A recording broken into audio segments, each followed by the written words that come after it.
Olá, salve galera, seja bem-vindo. Você está no canal Seu Professor de História, eu sou o professor Isaac Herder e hoje a gente vai falar um pouquinho sobre a Era Napoleônica, né, o período aí posterior à Revolução Francesa. Depois do fim da Revolução Francesa, né, esse seria o vídeo que dá continuidade a essa história aí que a gente começou lá com a Revolução Francesa. Os dois vídeos aí de Revolução Francesa que a gente tem aqui no canal, se você quiser acessar, eles estão aí disponíveis e eu vou deixar eles aqui na descrição do vídeo, né? Os dois aí especificamente para vocês poderem acessar, beleza? Era Napoleônica é um período que, de certa forma, é uma continuidade da Revolução Francesa, né? Mas também tem características específicas, tem características únicas. Joinha? Então vamos embora, né? Vamos para o conteúdo. Primeiro, né, a gente vai falar um pouquinho sobre a história do Napoleão Bonaparte, né? Quem era esse cara que dá, inclusive, esse nome a essa era, né, francesa, essa era que marcou não só a França, mas também marcou muito a Europa e o mundo, né? Ela teve consequências que extrapolaram a França, extrapolaram a Europa e vão, né, fazer mudanças globais, né? Seja na América Espanhola, seja na América Portuguesa, no mundo como um todo, tá? Então vamos embora, né? Vamos conhecer isso aí. Esse cara, né, o Napoleão Bonaparte. Então, a primeira coisa, né, que a gente precisa saber é que Napoleão ele não vinha de uma alta burguesia, né? Ele não vinha nem de uma alta burguesia, nem de uma alta nobreza, né? Ele vinha de uma família modesta, né? Uma família não muito rica, né? E da baixa nobreza de Córcega.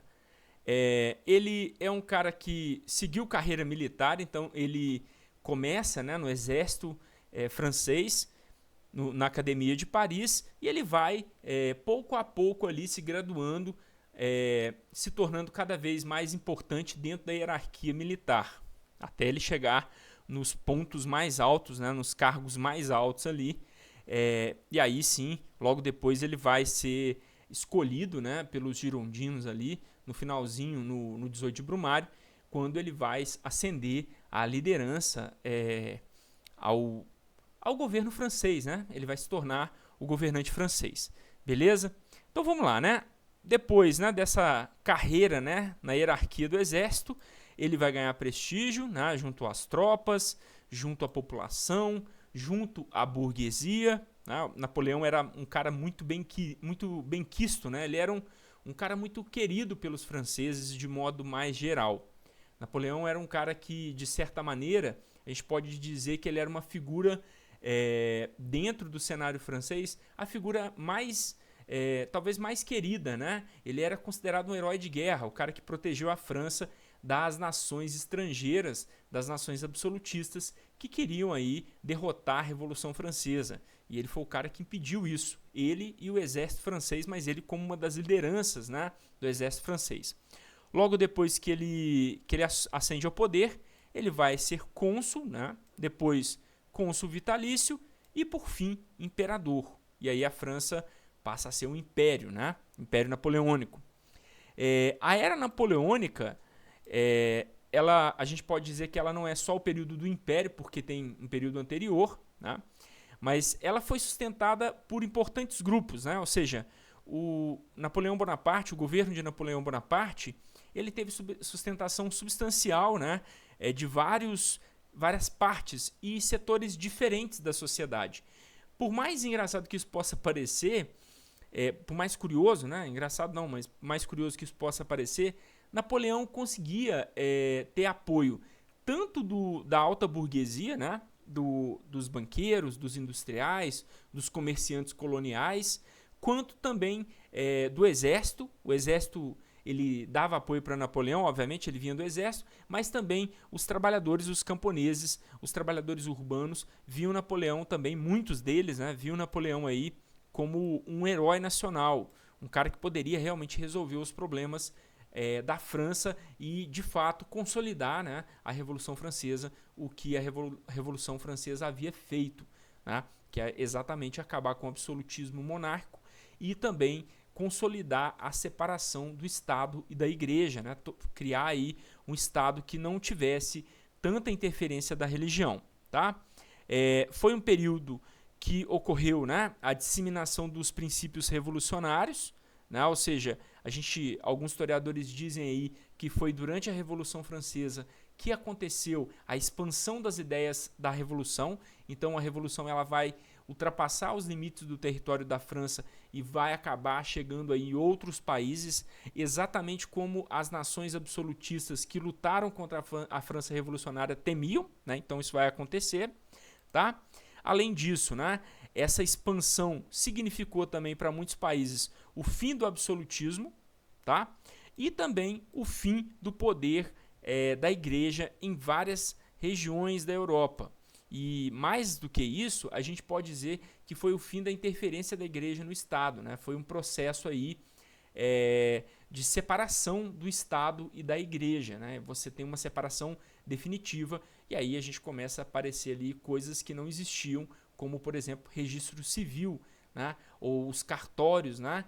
Isso não existia anteriormente. Existia, mas estava nas mãos da igreja, né? Quem comandava isso era a igreja. Então você começa um processo realmente de secularização da sociedade e também da administração pública. Muitas coisas que estavam ligadas à igreja deixam de estar ligadas à igreja e passam para a mão do Estado. E aí a igreja perde essas áreas de domínio, né? Então isso aí é uma coisa bem importante. E, obviamente, significa perda de poder para a igreja, sempre, tá? Outra coisa que é importante dessa lâmina, né? A Era Napoleônica, ela tem 3 momentos. O consulado, né, que vai de 1799 a 1804, o Império, de 1804 a 1815, e o governo dos 100 dias, que foi lá em 1815 e durou, né, pouquinho tempo aí, 100 dias. Aqui a gente tem 2 imagens, né? De cá, o Napoleão enquanto general do exército francês e nessa outra pintura aqui, Napoleão como imperador, né, ali junto com a coroa e tudo mais. Aqui a gente tem uma outra imagem dele, né, ele no cavalo dele, né, lá com os generais, os líderes, né, e a gente pode ver ao fundo, né, cenas de batalha, né, incêndios e tudo mais, ele observando isso lá com o binóculo, tal, comandando, né, toda essa coisa. Basicamente, a gente começa, então, a falar do período consulado, ok? A gente tem aqui, né, nesse período consulado, algumas coisas que a gente pode falar, né? Então, primeiro, o consulado ele tem 2 momentos. O momento da ascensão, né, quando Napoleão chega ao poder, e aí ele vai dividir o consulado com mais 2 sujeitos lá, né? Um consulado, uma espécie de um triunvirato, que remetia, de alguma maneira, ao Império Romano, né? O final da República, a fase de transição entre República e Império Romano, né? O que aconteceu lá com Júlio César e depois com Otávio Augusto. Então, basicamente, o consulado, a primeira fase era assim, né? Tinha Napoleão, que liderava, né? E outros 2 membros, né? Outras 2 pessoas que estavam ali ligadas a outras funções, a outras funcionalidades, mas que, obviamente, também participavam do governo. Depois, a segunda fase seria com o consulado vitalício. E essa segunda fase é denominada aí por alguns como consulado vitalício. O que seria isso? Basicamente, seria, né, esse momento em que o consulado, como o próprio nome está dizendo, iria durar para a vida toda. E Napoleão se tornou o cônsul vitalício. Ele governaria até o final da vida dele, né? E essa decisão, essa mudança, né, ela foi uma proposição do Senado francês e levada a plebiscito. E aí a população vai dar o respaldo, né, através da votação, para que se constituísse, né, esse consulado vitalício. E isso acaba acontecendo. Durante o consulado, os 2 períodos, né, aconteceram várias coisas, várias medidas importantes, mas é importante a gente notar que a maioria dessas medidas favoreciam a burguesia, né? Então houve aí a centralização da administração, investimentos na indústria e no comércio ou em áreas que de alguma maneira beneficiavam a indústria e o comércio, então criação de rodovias, criação de ferrovias, né? Houve também a criação do Banco da França e a criação de uma moeda, né? Uma nova moeda que é o franco. Como, de alguma maneira, tá, gente? É como se Napoleão ele estivesse desenvolvendo ali ou consolidando, né, uma revolução industrial dentro da França, fazendo com que a França necessariamente ingressasse aí nesse modelo industrial, né, de alguma maneira, correndo atrás aí um pouco da Inglaterra. E talvez isso seja, né, uma das maiores ameaças à Inglaterra, essa característica da França de se colocar agora como um país moderno, como um país que se propõe industrializado, se propõe um país capitalista e, obviamente, viria, né, a concorrer com a Inglaterra, a se tornar um concorrente direto da Inglaterra. Então isso era necessariamente um problema, e a Inglaterra via a França agora como uma ameaça muito maior do que só na época lá da Revolução Francesa. Tá? Também aconteceu uma melhoria no sistema de arrecadação de impostos, isso se tornou mais moderno, né, mais otimizado, então facilitava. Em 1804, foi criado o Código Civil, ou também Código Napoleônico, ele pode aparecer com esses dois nomes, né, como Código Civil francês ou Código Civil napoleônico, e ele traz aí princípios liberais, do liberalismo burguês, né, obviamente, tais como, né, propriedade privada, igualdade jurídica, mesmo que tem algumas coisas do Código Napoleônico que não são bem igualdade jurídica, a gente vai falar disso. Por exemplo, né, aqui, ó, já temos um aqui imediato, restabelecer a escravidão nas colônias, então os escravos, pessoas que haviam sido libertas, né, reconhecidas como humanos, né, pessoas livres, elas voltam à condição de escravas, né, no período napoleônico. Estabelecia a lei da subordinação da mulher ao homem no casamento. Isso também é uma lei, um elemento do Código Civil Napoleônico muito negativo. Proibição de greves, então um elemento que de certa maneira beneficiava muito a burguesia, enquanto isso traria, provavelmente levou a certas dificuldades para os trabalhadores, para os camponeses, que estavam proibidos de realizar greves. Ele ratifica a reforma agrária, então há uma distribuição de terra, né? De modo geral, o Napoleão ele vai possibilitar uma revolução industrial na França, que a gente acabou de falar, né? Já disse isso, né, que o primeiro consulado ele foi inspirado nos triunviratos romanos, nesse período final da transição da República Romana para o Império Romano. O governo foi dividido aí entre três, né? Napoleão estava liderando, governou junto com Jean-Jacques Regis e Cambaceres, né? Regis de Cambaceres e Charles François Lebrun. Então, os três, né? Lebrun, Napoleão e Regis, eles basicamente governavam a França, mas obviamente Napoleão tinha essa primazia, né? Ele era o cara que realmente governava. Na área da educação, Napoleão consolidou a educação laica. Isso entra naquilo que eu falei sobre a igreja, né? De certa maneira, a igreja ela tem determinados problemas aí com a Revolução Francesa. Napoleão ele é um cara que consegue, de certa forma, reestabelecer um diálogo, né? Porque houve um rompimento, alguns, né, revolucionários queriam um rompimento muito radical com a igreja, a ponto de acabar com a igreja e instaurar uma religião revolucionária. Se vocês tiverem dúvidas sobre isso, tá, gente? Vocês deixam aqui no comentário que a gente pode fazer um vídeo sobre isso, né? A religião revolucionária do período da Revolução Francesa. E isso é muito legal, assim. Muito legal mesmo. Porque eles chegaram ao ponto de conceber uma espécie de uma religião, né? Então, isso o nível de distanciamento que ocorreu aí com a Igreja Católica, principalmente, né? Que era a igreja majoritária, né? Da maioria da população na França. Napoleão fez isso, ele operou nessa separação do Estado com a igreja, e esse é um dos campos importantes, que é o campo da educação. A educação ela estava a cargo da religião, dos religiosos, e lógico que depois, né, da consolidação de Napoleão e da Revolução Francesa, ele não permite que a educação volte para a mão da igreja, e aí agora a educação ela deveria seguir diretrizes que eram laicas, que não tinham ali uma fé envolvida.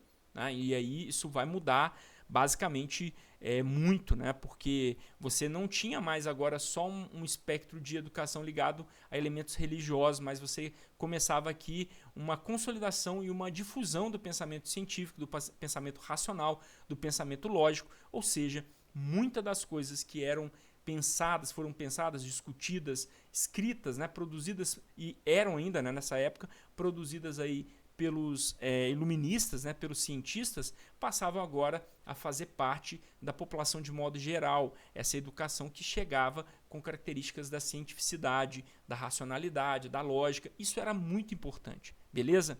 Construiu bibliotecas e escolas primárias e secundárias, os liceus, em todas as grandes cidades do seu império. Além disso, ele também criou os primeiros arquivos públicos. Isso também é uma coisa muito legal, porque ele conseguiu se apoderar, né, de arquivos da igreja, arquivos da nobreza e de outras áreas, né, que não eram públicos, e fez com que esses arquivos se tornassem arquivos públicos, possibilitando, né, que, de uma certa maneira, os cidadãos, né, eles tivessem agora acesso à sua própria história, ao seu passado, e isso não estivesse nas mãos daquela de uma ou outra instituição, mas que fossem coisas públicas, né? Então, as escolas, as bibliotecas, os acervos dos arquivos eram agora bens públicos e pertenciam à França como um todo, e não apenas a um determinado grupo ali, beleza? Já falamos disso, né? Que Napoleão vai investir na malha rodoviária e ferroviária. Isso beneficiava muito, né, a burguesia, porque facilitava ali o comércio, a indústria e tudo mais. Em 1801, ele assina concordata com a Igreja Católica, né? Ele reconhecia o catolicismo como a religião da maioria dos franceses. Isso é importante. É uma forma, meio que como se fizessem as pazes, mas obviamente a Igreja Católica não voltava a ter todos os poderes que ela tinha na França pré-Revolução Francesa. Tá? Isso não aconteceu de maneira alguma. E aí ele reconhecia o catolicismo, contudo, a separação entre Estado e Igreja continuou acontecendo. Né? E aqui tem uma coisa interessante, que era uma maneira do Napoleão controlar os sacerdotes. Os sacerdotes, eles se tornaram, né, funcionários públicos. Então, eles eram remunerados pelo Estado, né?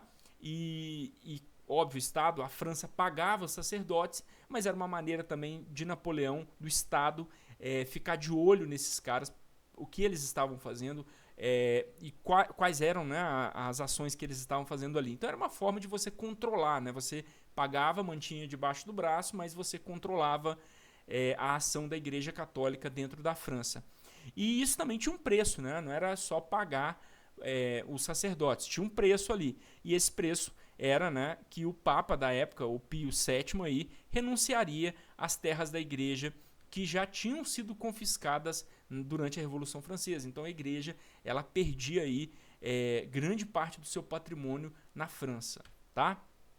Aqui tem uma imagem, né? O código, uma reprodução do Código Civil francês, né? Nessa área aqui, ó. E aqui a gente tem, né, os três, né, membros, o triunvirato aí do consulado francês, né? Cambacérès, Napoleão e Lebrun, ok? Aqui de novo, né, o consulado. Lá em cima a gente tem os três de novo, né? O que seria uma reunião aí do consulado, bem interessante. Beleza, né? Não demorou muito, tá, gente? O consulado, ele dura pouco tempo, né? Em comparação ao Império, ele dura pouco tempo. E logo, Napoleão, ele vai ser nomeado imperador francês. Isso se dá de uma maneira muito parecida com o que aconteceu lá com a nomeação dele como cônsul vitalício, né? Isso vai acontecer através de um plebiscito popular também, né? A mesma coisa, ele vai mandar essa decisão para a população e a população vai aclamar ele como imperador da França. No mesmo ano, né, em 1804, na Catedral de Notre-Dame, né, em Paris, Napoleão se coroou. Isso mesmo, tá, gente? Vocês não entenderam errado, não. Ele se coroou diante do Papa, né? Não era o poder, é uma inversão de poderes e é também uma mudança na própria significação, no significado essencialmente ali desses poderes. Então, por exemplo, não era mais a igreja que investia o monarca de poder. Napoleão se coroava a si mesmo. Ele não necessitava mais da igreja para isso, né?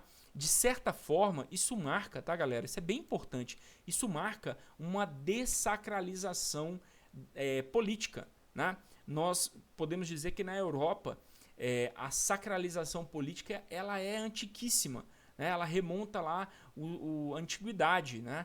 E perdurou até o antigo regime, até o mundo moderno, né? O final do mundo contemporâneo, aí, o comecinho do mundo contemporâneo, e agora a gente tem uma política que ela vai deixar de ter esses elementos ligados ao sagrado, ou seja, o governante ele não é mais escolhido por Deus, tá? Apesar de o Papa estar presente na cerimônia e tudo mais, ele não era mais escolhido por Deus. Isso tinha mudado, né? Essa chavinha aí tinha mudado aí tudo, beleza?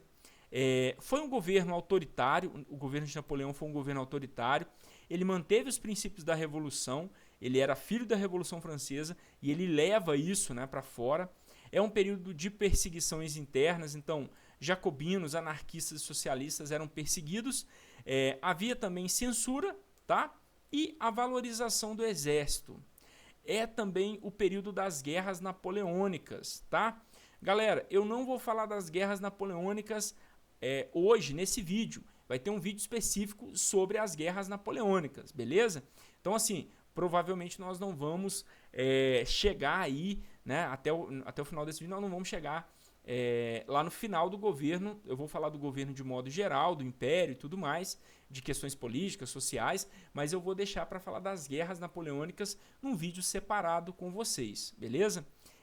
Isso eu acho que vai organizar e torna o conteúdo mais completo. A gente vai ter um conteúdo mais completo nesse vídeo e no próximo vídeo a gente tem um outro conteúdo completão. E aí vocês vão ter acesso a um conteúdo bacana, tá?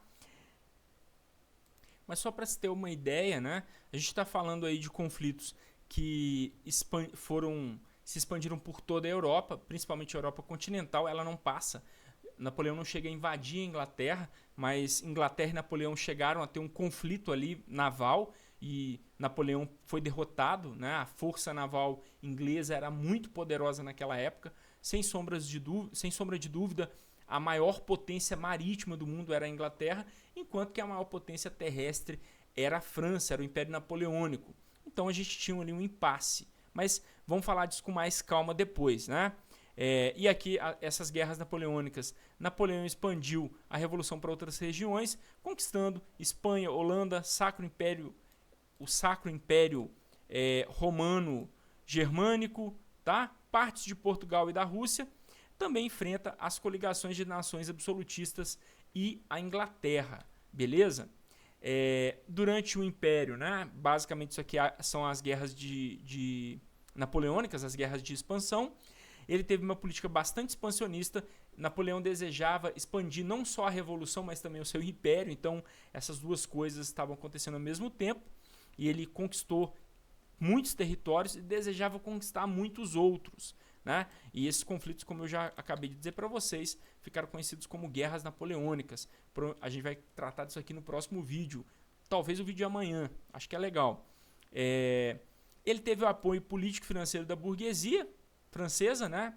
Porque a conquista de outras regiões da Europa garantia, de certa maneira, facilidades para a burguesia francesa, difundia princípios liberais da Revolução aos países conquistados, combatendo as estruturas políticas aristocráticas, isto é, derrubando monarquias absolutistas, e também operando, né, a separação entre o Estado e a Igreja. O que havia acontecido lá na França, Napoleão agora fazia nos outros países, tá? Então a ideia de que a marcha de Napoleão passava derrubando coroas e cetros, né? Então derrubando a igreja e as monarquias absolutistas.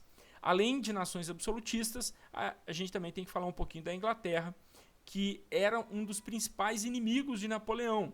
Eu já tinha explicado lá atrás para vocês, né? Falado aí que Napoleão ele via a Inglaterra como uma concorrente a ser vencida e a Inglaterra via na França napoleônica como um problema, né? Uma nação europeia que estava passando por um processo de revolução industrial e começava a concorrer com a Inglaterra. Então isso era realmente uma ameaça política e econômica, totalmente, tá? Então a expansão do Império significava também a expansão da Revolução Industrial Francesa. E para a Inglaterra era necessário que isso fosse freado, que isso parasse, né? E isso, obviamente, levou, né, ao que ficou conhecido aí como bloqueio continental, que foi o momento em que Napoleão vai bloquear o acesso da Inglaterra à Europa continental. Isso vai criar um problema tremendo, né? Um problema imenso, porque barrava, né, a Inglaterra e barrava também o contrário, que os países europeus da Europa continental fizessem comércio com a Inglaterra, e pensando aí que a Inglaterra era talvez não, com certeza era a maior potência econômica do mundo, então todo mundo tinha relações comerciais com a Inglaterra, e proibir que essas relações acontecessem não era uma coisa muito legal, beleza? Aqui a gente tem uma imagem de Napoleão, né, também diante do exército dele, e aqui a imagem que eu disse, né, Napoleão ali se coroando, tá? Galera, a gente termina o vídeo aqui, né? No nosso próximo vídeo, eu vou terminar esse conteúdo, né? Vai ser uma quarta parte, se eu for terminar agora vai ficar muito extenso, e eu quero aprofundar um pouquinho com vocês nas guerras napoleônicas. Então, aqui a gente falou da Era Napoleônica, ainda falta a gente pôr um ponto final na Era Napoleônica, perdão. Ou seja, a gente ainda precisa falar um pouquinho sobre a Era Napoleônica para a gente poder até mesmo fechar, né? Ver como é que essa Era Napoleônica acabou e o que aconteceu depois. A gente vai ver isso lá no vídeo sobre as guerras napoleônicas, né? A guerra de expansão do Império Francês, beleza? É isso, tá, galera? Agradeço muito você que viu o vídeo até o final, muitíssimo obrigado, tamo junto. Qualquer coisa, deixa aqui nos comentários, fica à vontade para fazer os seus comentários, eu vou ter o maior prazer em responder. Lembrando aí que a gente tem que respeitar as regras do YouTube, né, as regras de boa convivência, mas em relação ao assunto, fique à vontade, pergunte, né, não fique na dúvida, joia? É isso aí. Se gostou do conteúdo, né, deixa o like, isso ajuda muito a gente. Compartilhe o vídeo se for possível, tá? Se você souber de uma outra pessoa que está querendo aí estudar a história, compartilhe o vídeo com ele, pode ficar à vontade, beleza? E se não é inscrito, se inscreva para você receber notificação toda vez que a gente soltar vídeo novo aqui no canal. Nós temos vídeos diários, então todo dia tem um vídeo aí saindo para vocês. Obviamente não são vídeos muito ordenados, né? Tipo, a gente não está fazendo aqui uma cronologia, mas a gente vai soltar vídeos pontualmente aí sobre vários assuntos, várias matérias. Isso vai ficar meio desordenado, mas você sempre vai ter acesso à nossa lista completa, beleza? Então, de novo, muito obrigado, tchau, tchau e até a próxima. Valeu!